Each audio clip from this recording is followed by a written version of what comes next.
When big stories develop, we often warn you, watch the other hand, because that's when this administration can and does slip in some of their most controversial agenda items unnoticed.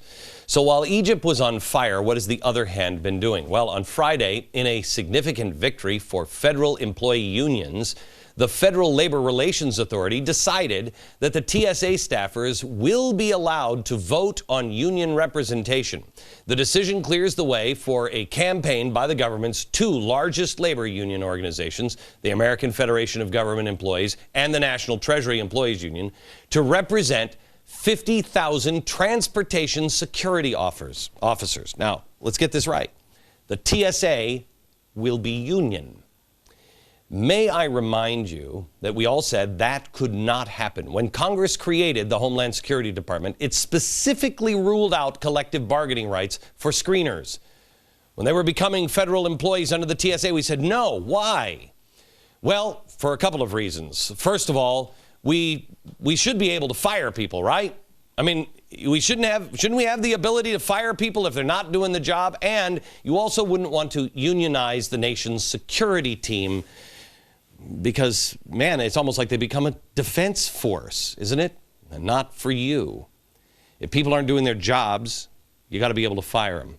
Try that once the union takes over. Can't do it in schools. What makes you think you can do it when they screen people? But also, understand one thing. Understand the power that you are giving these unions. We warned you that this would happen when we talked about Greece last summer. Because Greece, remember, they couldn't get gas. People couldn't go on the trains. They were having a hard time at the airport. At the time, we played you the videotape. I think it was in Los Angeles, but here is yet another one. This one's from Houston's Communist Party and what they had to say about the labor unions over in Europe. Quote, "We particularly like to salute the Greek Communist Party, its labor federation and allies left, and People's Forces for their heroic role in the resistance to the reactionary capitalist offensive. They are fighting our fight and merit our support and gratitude." Basically, what the unions were doing was making sure that you couldn't get gas if you were over in Europe. Unionizing the TSA, while potentially disastrous for the country, is going to be great for the unions, because the union membership has been going down. But now they'll have 50,000 potential new members and as much as $30 million a year of your money. You see, you pay the screener, they pay the union. I wonder how much of that money will be spent in America and how much will be spent overseas organizing revolutions. Oh, I'm sure it has nothing to do with this particular push. I'm sure over in Egypt, it's all about workers' rights. Sure. And speaking of unions, AFL-CIO head Richard Trumka wrote to the Real Estate Tax Authority in Egypt, the workers' president, and to the director of the independent Egyptian labor group, the Center for Trade Union Worker Services, and he supported their uprising there. He said, quote, "Their organizations symbolize the strength and the courage of the Egyptian workers and their families who have been standing up to repression for many, many years. We salute you in this brave endeavor, forming the new labor federation, and join the international labor movement in standing with you." That's fantastic. That's fantastic. By the end of the week, that will make the hair stand up on the back of your neck. The People's Movement for Democracy in Egypt and the role the unions are playing for freedom and workers' rights, he says, inspire us and will not be forgotten. He then concludes, democracy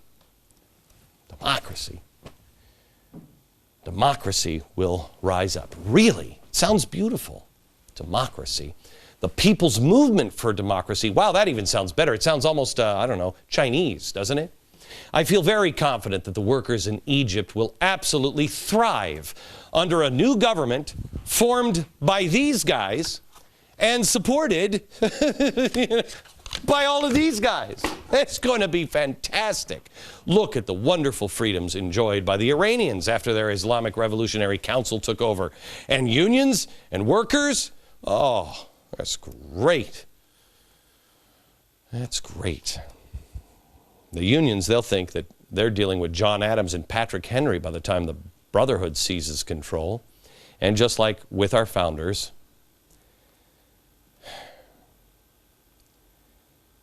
there will come real trouble. Our founders, by the way, weren't community organizers. But in Egypt, it all comes down to community organizing. In fact, all of this comes down to community organizing. But you have to look at countries as communities, a borderless world, and then overlay community organizing. And things start to make sense. We'll show you next. All right. What role does community organizing play? When we think of community organizing, we think of just people getting together to help people, right? Or we think that's ridiculous. But that's, first of all, it's not ridiculous. But something is, there's a pattern here. Do you remember this? This is community organizing at its best. One nation working together. Here's all of these groups. They don't agree with each other. They don't believe in the same thing. Some of them are communists, some of them are green, some are progressives. But they all agree on one thing.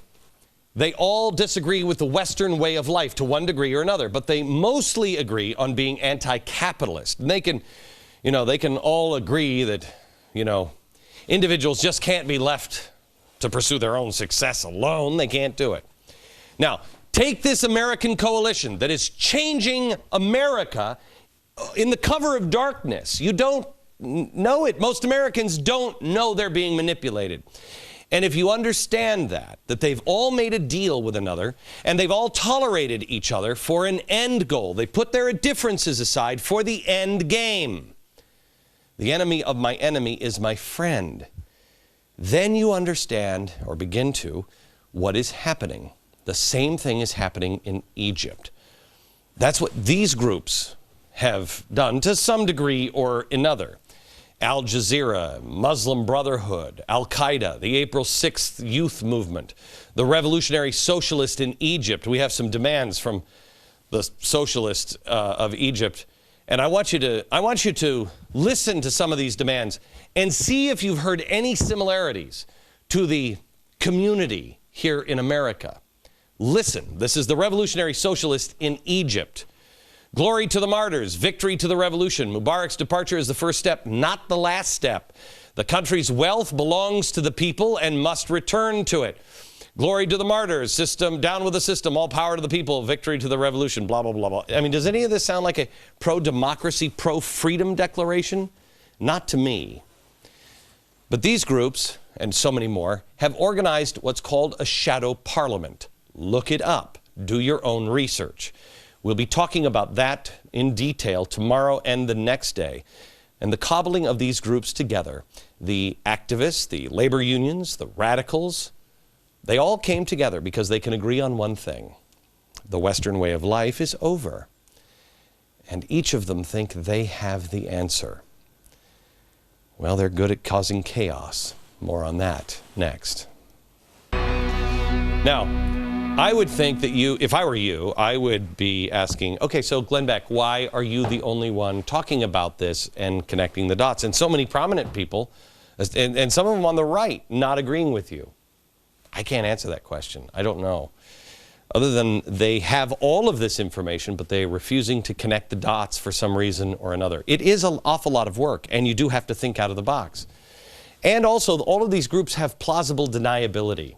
They're all under one umbrella, one nation, without having to have the same beliefs.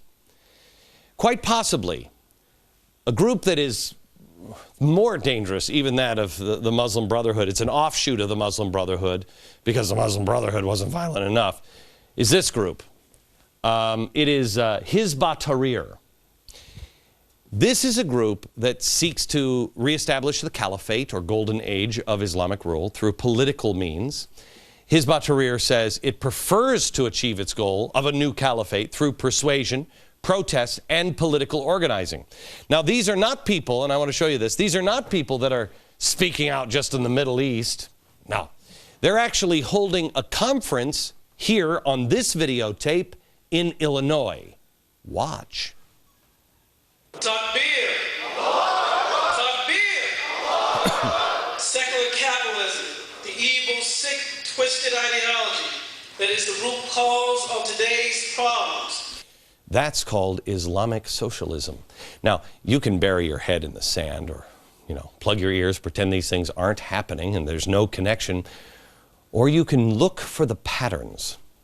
The pattern is people who were in the 90s were very outrageous, but then started to cobble themselves together and then toned it down. It's like Van Jones said, quote, "I'm willing to forego the cheap satisfaction of the radical pose for the deep satisfaction of the radical ends." They stand together as one nation or one world, but you have to do your own homework. You'll find all of tonight's research at glennbeck.com. You can read about Islamic socialism, the history of the caliphate, and economic ramifications of what's happening in Egypt to you. And you'll get the Muslim Brotherhood in their own words. Educate yourself at glennbeck.com. Tomorrow, we're going to talk a little bit about the shadow parliament in Egypt and its connections here. And hopefully we can get to what really started this uprising, something you haven't heard anyplace else. That's on tomorrow's program. Make sure you run the DVR from New York. Good night, America.